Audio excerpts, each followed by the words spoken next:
No, je to veľmi dynamické a veci sa neustále menia a jeden z hlavných vplyvov, ktoré vidím, je vznik nových regulácií, aj tak ako z Európskej únie ide NIS 2, tak v iných častiach sveta, napríklad v Indii, to plus minus okopírovali tú našu NIS 2. V Austrálii nás predbehli a urobili Essential 8, čo si myslím, že bude neskôršie u nás identifikované ako NIS 3. Čiže to vidím teraz ako hlavný ten push v rámci biznisu, že všetky tie štáty teraz identifikujú, že OK, je tu strašne veľa kybernetických hrozieb, môžu zaútočiť na infraštruktúru, môžu ukradnúť nejaké informácie a reagujú na to celé štáty a celé únie.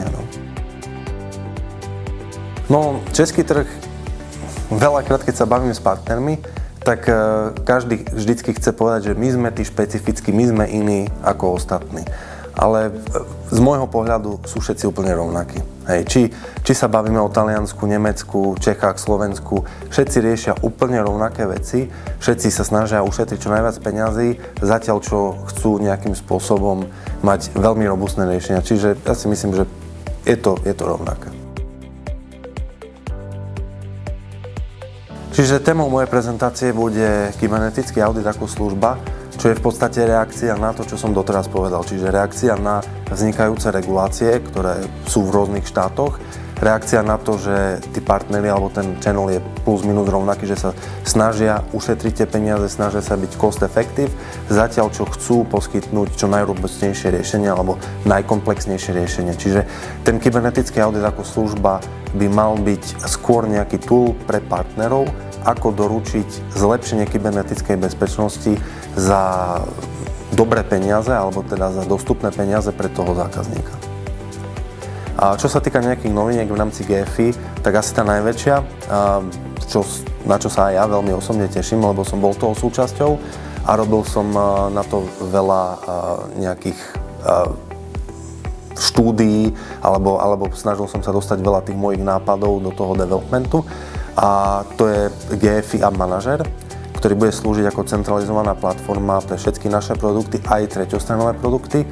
Tento GFI App Manager ako cloudová služba bude k dispozícii od 9. októbra. A bude to v podstate zdarma pre všetkých našich zákazníkov, ktorí majú už nejaký náš produkt. Čiže chceme týmto podporiť našich zákazníkov, našich partnerov, aby vedeli ten biznis s nami alebo ten svoj vlastný biznis robiť efektívnejšie a ľahšie. Áno, ten release App Managera nebude osamotený. My urobíme taký bundle, čiže naraz pôjde App Manager, pôjde Kerio Control, pôjde Kerio Connect a tiež z toho istého súdka pôjde GFI Langard One Agent, čo je vlastne veľmi špecifický typ agenta, ktorý pracuje bez nutnosti mať nejakú priamu konektivitu na ten server.